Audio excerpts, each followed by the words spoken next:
Hi, everybody. We are back, and welcome back to the show.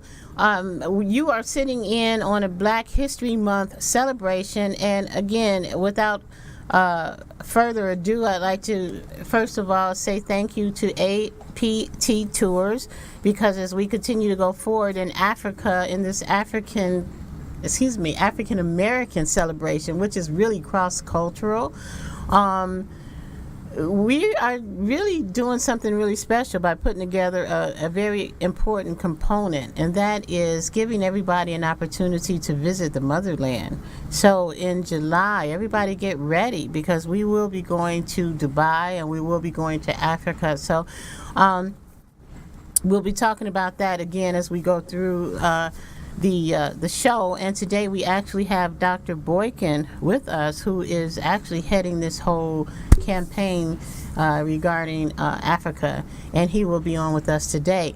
And speaking of campaigns, I want to celebrate and salute McDonald's. All right, McDonald's, you are going on, and you know what? Ron Smith and Eva, I tell you, Eva Martin, they are two of the most humble people I've ever met. They are really something else, and they are the representatives of McDonald's. And I hope they don't get mad if I say their names, because you guys your story will be told, and it needs to be told, and you're both so humble. So I hope that you're able to join us next week on the show, and if not, we certainly salute you for all of the work that you do and have done to just make sure that this campaign happens. Without you, it would never have taken place. So congratulations to you on the Buffalo Soldiers' very first marketing campaign with McDonald's. And Variety Talk family will talk a little bit more about what you can do and where you can go to see these wonderful people out at McDonald's this weekend. Now that we've gotten all of that out of the way, I would like to reintroduce my very special guest. Sitting to my right is, actually I should start with my left, right? That's just the way it goes, right? If you're in Europe and you're driving a car, the wheel is on that side. But anyway, since we're in America, we can do it however we want to do it. Like we want to. All right, John. And I just, first of all, that is a real happening outfit you're wearing. Thank you. And welcome back to the show, John. You're welcome. Part 2 of Buffalo Soldiers. Happy to have you here. You guys are the most wonderful, outgoing, speaking of humble, most humble group of men that I've ever met. And I'm very honored to have you here on the show. You'll make me blush. And now we're gonna head over to our right, and you talk about outfits. I mean, we couldn't even walk through the parking lot today without the girls stopping the cars and going, "Woo woo, who are you guys?" So speaking of outfits, everyone, welcome back to the show again, Trooper Sammy Armstrong. Welcome back to the show, Trooper. Thank you, Linda. We really appreciate you having us. I appreciate you guys, and I'm telling you, you're all spiffy too, and each time it's a different uniform, so that's kind of exciting. Well, you know how it went with the Buffalo Soldiers. We got the leftover uniforms from the white groups, so we had lots of different kind of uniforms. Oh, so that's what happened. Kind of a mix and match. So it's kind of one of those things, like your mother used to say, it's really a blessing in disguise, huh? Absolutely. What a story. And you know what? I love that. That was a great segue into one of the things that we'll be talking about today, which is the attire that the Buffalo Soldiers wore. And I can't wait to get to that, because you brought some wonderful things along with us that we'll be talking about later. Today, I wanted to share with everyone, and unfortunately, one of the soldiers was unable to make it because of something going on with him in a physical way, but I'm going to leave it up to you guys to just, briefly talk about this gentleman actually both of them, who are authors. And they are doing wonderful things by actually getting the story told. I am in the process of putting together a documentary on you as well. I'm so passionate about having this story told that we want to make sure that we tell it right. So, didn't finish the deadline as far as what I wanted to do last year, but you know what? As we go forward, it's just making sure you get the story out there, right? That's what it's all about. Okay, so speaking of stories, why don't we just give a little kudos to the two gentlemen who could not make it today, who are authors with the Buffalo Soldiers. Tell us a little bit about them. Well, one I'm very familiar with, a good friend of mine, Dr. Paul Meacham. Dr. Meacham was the first African American president at Community College. He stayed there for, I believe, 11 or 12 years. Then he retired from there, and he went over to start teaching at UNLV, and he stayed there with a full professorship and retired from there. And his age, not his age, but his health is sort of catching up with him, so he's not that mobile, and he really wanted to be here, but he was unable to attend today. Well, I felt your little energy over there, Trooper John John. Were you going to say something? I was going to say one thing about Dr. Meacham is he holds the longest term as president at the community college. Oh, Nobody wow. else had ever been there as long as he has. Oh my goodness. Okay, see, so these soldiers are moving and grooving and doing things. This is why I was like almost in tears last week, because after being with you both for a couple of years and getting a chance to know everyone and your own individual stories, such as that, the fact that you take the time out to make sure that this legacy continues to go forward is just tremendous to me. And so the women who stopped us in the parking lot today and said, "Who are the Buffalo Soldiers? We heard of you, but what did you guys do?" And she was sincere. I mean, she also liked the cute uniforms too, but she was really trying to, get the story straight. Are you the Tuskegee? Are you the Buffalo? She wanted to know the story. And so I'm sure that there are just millions of other people out there who, because as you mentioned last week, it was stricken, for lack of better words, from the history books. I don't want to say stricken, but it was not there. It wasn't stricken, it just was never put in the history Never books. even entered into the books. And so for that reason alone, all of you have changed history. And the fact that the story is not told is just absolutely inconceivable for me. So that's why we're doing this. So speaking of professions, I don't think that you got an opportunity to tell us last week either, because we were passing the mic back and forth to everybody. Tell us a little bit about your profession. I was amazed to hear about what you did, and give us all the dirt, okay? Because it's pretty good. And don't be shy. I'm a little unimportant in this, but I started the bus company in 1972. And from what I understand, it was what? It grew to be the largest African American bus company in the world, actually, at that time. And when we say largest, is by number of vehicles. We were a charter and sightseeing company. We're not talking about school buses. We're talking about over-the-road equipment. Same as Greyhound bus and so forth. We were also the largest minority employer in the state of Nevada for about 22 years. In 1999, my partner and I decided to sell out and go find us a new job. And I've been looking for a job ever since 1999.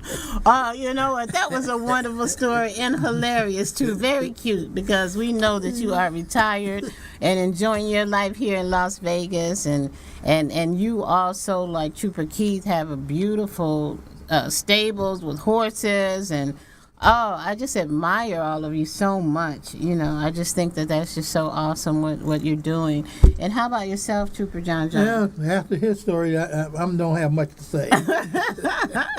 I just retired a year ago now, and I work for a trucking company, one of the largest in the country, Warner Enterprise. So, Wow. Okay. they were very good to me.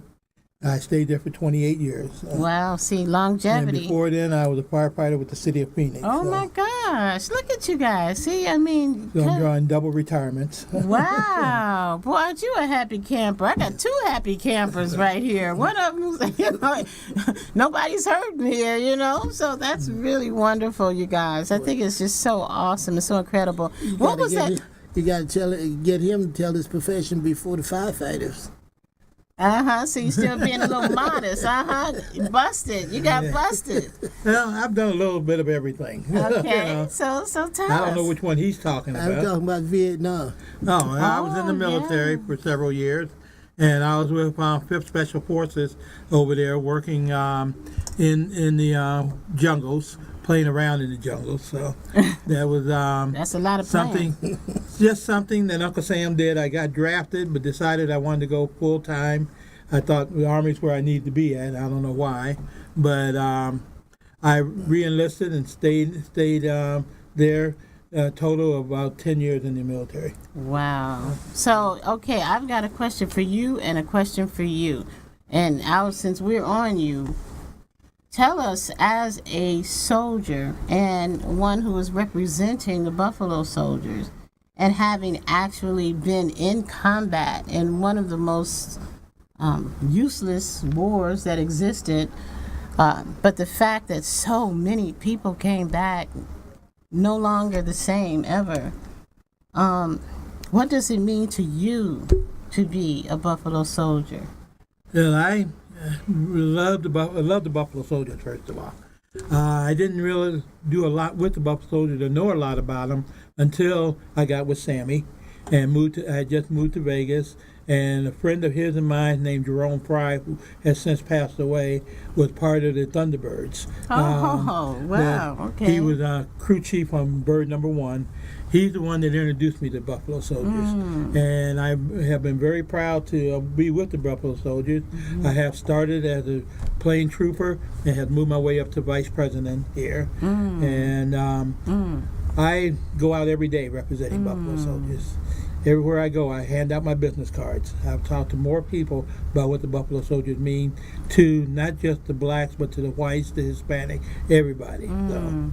So do you guys wear your outfits out there every day, or do you? I wear something that says Buffalo Soldiers, whether it's a hat or a jacket or something. Something I have will say Buffalo Soldiers.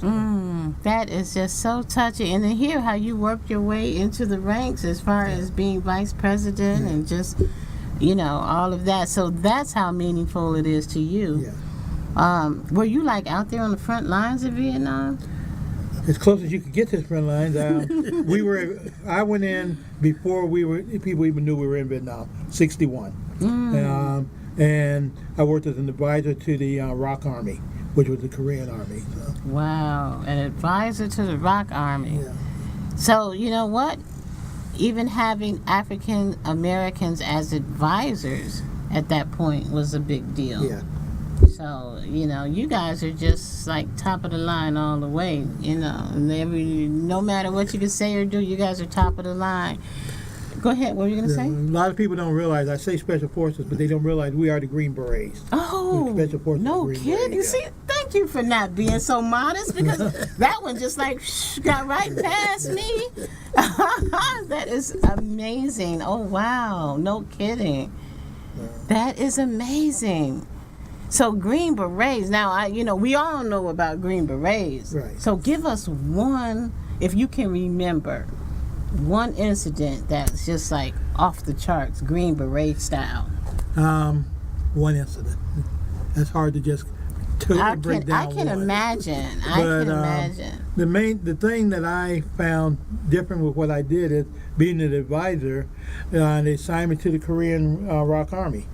Trying to explain to officers in the ROC Army how to do things or what they want, what we wanted done, the way we wanted it done, was a big change. I'm used to taking orders. Now I'm trying to give orders, and that was a big change. Wow. Yeah. Because what I know with Green Berets, you guys do all kinds of stuff that you see people do on TV. Is that a girly kind of question? No, not really.